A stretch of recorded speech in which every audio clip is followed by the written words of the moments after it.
Ya, kali ini ada seorang nutrisionis dari RSUD Sleman, Ibu Astri Rositasari AMD. Kita akan berbincang dengan topik makanan pendamping ASI, kunci tumbuh kembang buah hati. Ya, kita akan sapa dulu Ibu Astri. Selamat siang. Iya, selamat siang Ibu. Apa kabar nih? Kabar baik ya? Ini alhamdulillah luar biasa. Iya. Nah, ini kita sambil menemani makan siang pendengar ya. Tentu saja kita akan ngobrol tentang makanan pendamping ASI, kunci Oke, tumbuh kembang buah hati ya. oke. Yang pasti kalau ASI itu kan sudah pasti 0 sampai 6 bulan ya, ASI Mm-mm. eksklusif ya. Nah, kita sebut di sini makanan pendamping ASI sebenarnya itu baiknya diberikan mulai usia berapa? Oh Ini iya. silakan mungkin Ibu Asri bisa. Oke, nggih. Karena makanan pendamping ASI itu kan berarti makanan yang diberikan ketika anak atau bayi itu dia usianya setelah usia 6 bulan. Jadi Mm-mm. 6 bulan itu karena ASI sudah full, itu dia baru bisa memenuhi nutrisinya ketika 6 bulan pertama saja. Tapi setelah usianya di atas 6 bulan itu ASI saja dia tidak akan mencukupi untuk kebutuhan nutrisi adik seperti itu. Jadi ketika 6 bulan itu harus segera diberikan makanan pendamping ASI. Begitu, Bu. Ya, jadi harus ada makanan pendamping ASI ya. Iya. Kenapa sih di sini disebut makanan pendamping ASI kunci tumbuh kembang buah hati gitu? Jadi sebenarnya apa ini nutrisi yang harus diberikan ke bayi begitu, Oke. Ibu Astri? Mungkin kalau misalnya maaf dengan Ibu siapa, Bu? Oh, saya dengan Lulu. Bu siapa? Nurul. LU. Oh, Mbak Lulu nggih. Iya. Bu Lulu apa Mbak Lulu? Silahkan apa saja Mbak Lulu boleh. aja deh biar kelihatan lebih fresh gitu nggih.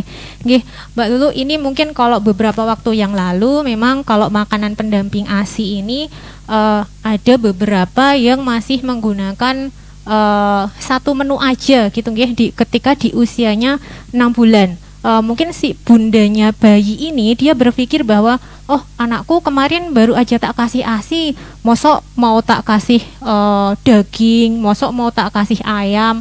Nah, ada beberapa ibu yang belum mengetahui dan beberapa masih menggunakan satu menu untuk makanannya. Contohnya misalnya puree puree pisang kayak gitu nggih. Kemudian mungkin puree brokoli aja tanpa ada tambahan makanan yang lain.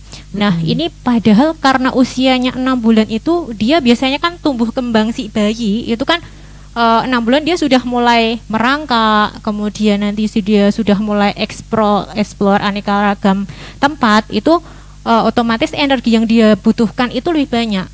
Jadi ketika dia cuman diberikan satu menu aja, itu dia tidak akan mencukupi kalorinya. Sehingga alangkah baiknya menurut panduan WHO nggih, pemberian makanan pendamping ASI ini dia sebaiknya diberikan menu seimbang atau gizi seimbang untuk bayi. Nah, itu isinya itu harus ada sumber karbohidratnya, harus ada sumber protein hewaninya, nggih. Kemudian ada lemaknya, kemudian ada vitamin dan mineral. Seperti itu.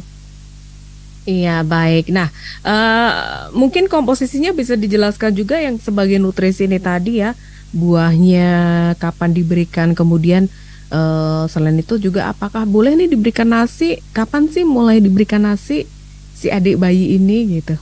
Oke. Nah, seperti yang saya bilang tadi, mulai usia 6 bulan dia sudah bisa diberikan makanan lengkap. Jadi makanan dewasa. Makanan dewasa cuman dia teksturnya adalah bubur. Jadi kalau menurut rekomendasi WHO sekarang itu pemberian makanan pendamping ASI itu bisa dari makanan keluarga. Nah, harapannya apa? Ini tidak akan menyulitkan dari ibu bayi atau ibu usia balita 6 bulan supaya dia nggak terlalu repot seperti itu untuk memberikan makanan pendamping ASI. Jadi mulai 6 bulan itu sudah boleh, misalnya nih mau diberikan nasi bobor bayam tambah ayam, oh itu boleh banget kayak gitu nggih. Mm-mm. Jadi kok misalnya mau diberikan kayak misalnya soto, oh boleh aja. Nah, cuman dia harus memenuhi kayak tadi ada sumber karbohidratnya, nggih.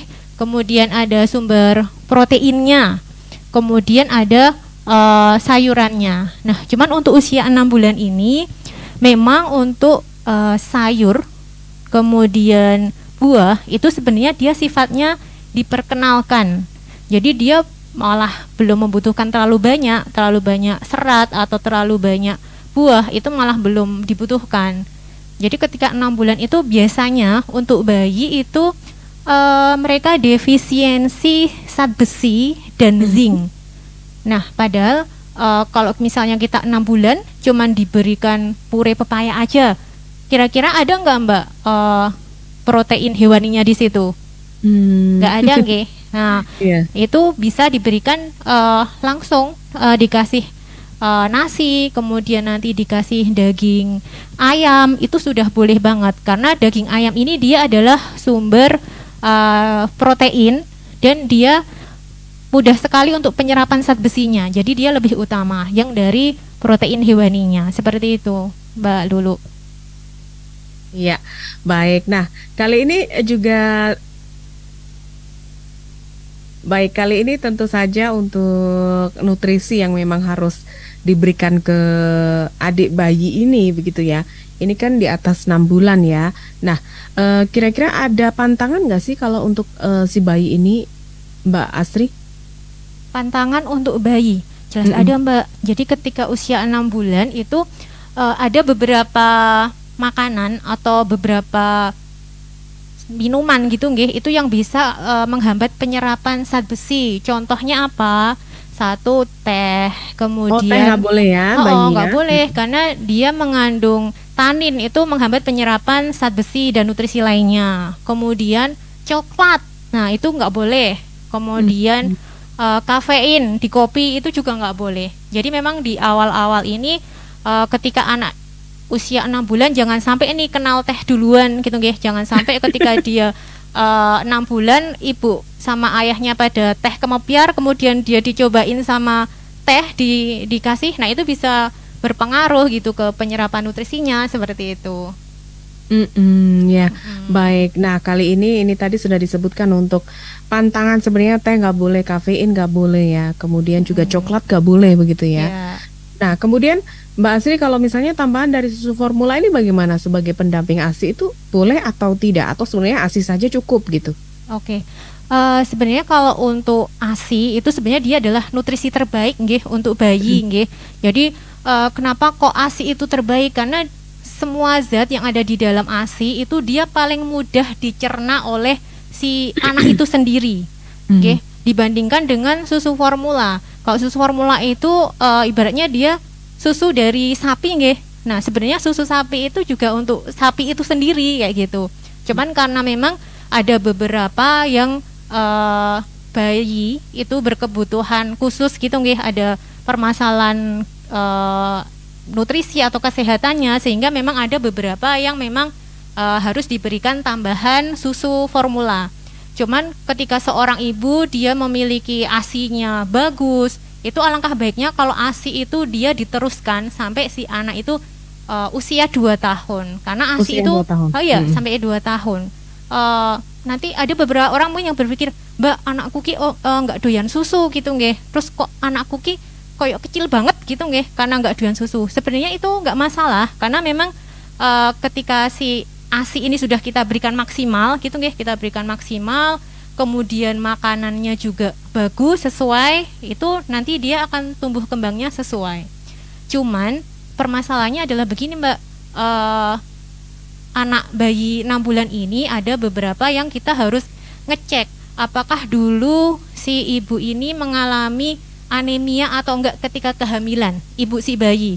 Karena itu akan mempengaruhi HB anak ketika usia 6 bulan. HB itu hemoglobin Mbak. Hemoglobin itu sel darah merah di dalam tubuh nggih.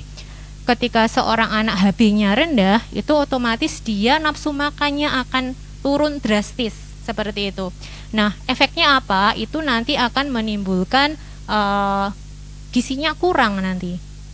Seperti itu. Iya, baik.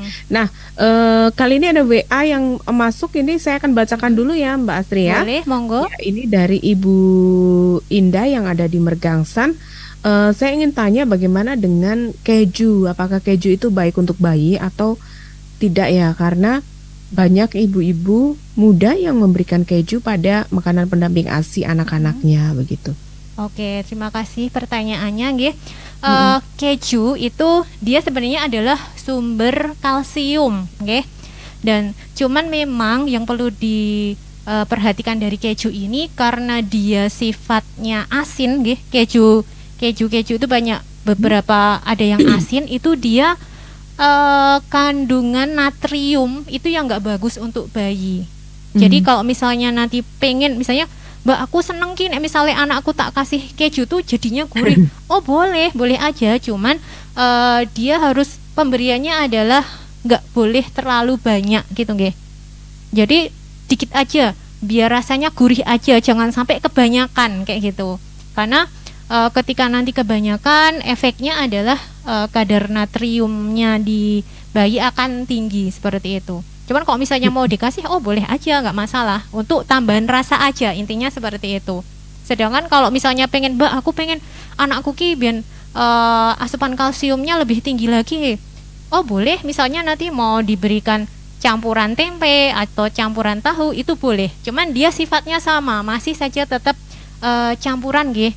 Karena yang mungkin perlu diketahui di sini oleh mungkin ibu-ibu yang ada di luar nggih, usia 6 bulan itu sebenarnya untuk protein hewani, protein nabati nggih kayak tahu tempe itu dia sebenarnya sifatnya baru dikenalkan aja. Jadi jangan sampai misalnya ngasih ayamnya cuman sak cuil, kemudian tempenya sak kotak. Nah, itu efeknya apa? Itu kalau di dalam tempe itu namanya ada asam fitat. Dia itu sama seperti kayak teh tadi. Dia malah fungsinya akan menghambat penyerapan nutrisi seperti itu. Jadi harapannya tempe dan tahu ini dikenalkan aja sedikit. Beda kayak kita nggih, Mbak Lulu. Kalau kita wah mangan tahu ro tempe ben ora kolesterol gitu nggih. Nah, beda kalau untuk bayi dia malah akan menghambat penyerapan nutrisi kalau untuk bayi. Dan mungkin kalau misalnya 6 bulan ini, Mbak, masa sih anakku dikasih daging terus? Engko nek kolesterol piye kayak gitu nggih. Nah, kalau bayi itu dia nggak kolesterol gitu nggih. Iya, karena dia membutuhkan satu asupan lemaknya, kemudian dia membutuhkan proteinnya untuk tumbuh kembangnya, seperti itu. Oke, ya.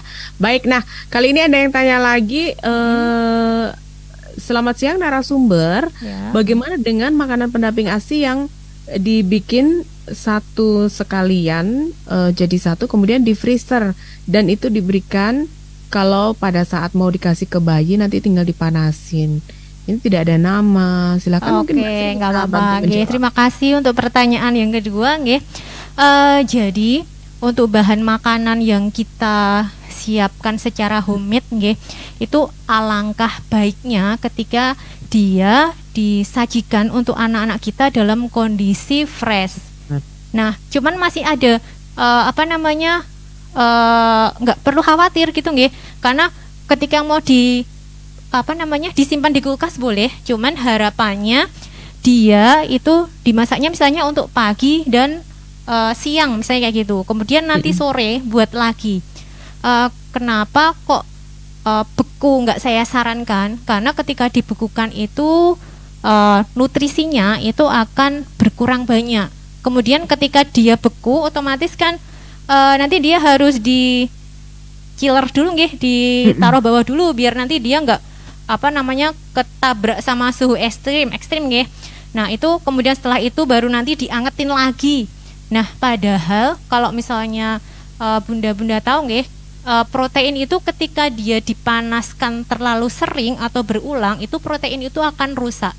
Seperti itu. Mungkin nggak perlu jauh-jauh kita bayangke gitu nggih. Ketika kita goreng telur mata sapi, itu kalau kita gorengnya kelamaan atau mungkin apinya terlalu besar, itu maka dia akan jadi keriting nggih. Nah, itu nutrisinya sudah rusak seperti itu. Jadi kenapa kok telur itu disarankan digorengnya untuk pakai apinya kecil? Mungkin memang membutuhkan waktu agak lama nggih. Itu salah satu cara untuk mempertahankan nutrisi dari telur itu sendiri, seperti itu. Oke. Yeah. Baik, ternyata seperti itu ya. Baik, ini Mbak Asri sebagai makanan pendamping ASI ini tentunya kan sudah harus disusun begitu ya, atau harus konsultasi dulu nggak sih ke ahli gizi gitu kalau sebenarnya untuk diketahui oleh para ibu-ibu muda begitu? Oh, boleh banget. Kalau misalnya bunda-bunda misalnya nih pengen, Mbak, aku pengen ki anakku di usia 6 bulan tuh maamnya biar yang bernutrisi itu yang kayak apa sih? Boleh kok misalnya nanti bunda-bunda pengen konsultasi gizi, boleh. Ada yang mau ke RSUD Sleman juga boleh. Senin sampai Sabtu kami standby. Misalnya nanti ada yang ngerasa kayak mau konsultasi MPASI, kami siap seperti itu, nggih. Oke, Monggo baik. ya. Ya, baik, untuk ke penutup mungkin bisa disampaikan juga himbauan atau pesannya gitu kepada ibu-ibu muda ya yang tentu saja saat ini sedang mempersiapkan makanan pendamping ASI begitu, Mbak Oke. Asri. Oke, siap nggih. Jadi untuk usia 6 bulan ini yang perlu ditekankan adalah kita sebagai ibu itu harus memberikan makanan yang bergizi seimbang atau lengkap. Nggih, jadi harus ada satu lauk hewaninya. Jadi harus ada sumber karbohidrat, harus ada lauk hewaninya, nggih, ada protein hewaninya, kemudian ada sayur seperti itu. Ini jangan sampai kita ketika masak memberikan MPASI untuk anak kita cuma diberikan satu menu aja atau menu tunggal, itu enggak boleh. Jadi ketika 6 bulan itu pemberian makanan harus lengkap dan seimbang. Cuman tadi seperti yang saya sampaikan tadi, ada beberapa makanan itu yang dia menghambat penyerapan nutrisi. Nah, itu yang perlu diperhatikan nantinya supaya apa? Makanan yang kita berikan itu kualitasnya bagus dan dia tidak akan menghambat penyerapan dari nutrisi di dalam tubuh, seperti itu Mbak Lulu. Oke, baik ya, seperti itu ya. Nah, kali ini saya ucapkan terima kasih Mbak Asri untuk ngobrol-ngobrolnya dalam Maksi. Terima Semoga kasih bermanfaat juga ya untuk semua pendengar ya. Selamat beristirahat siang Mbak Asri. Terima kasih Mbak Lulu. Iya.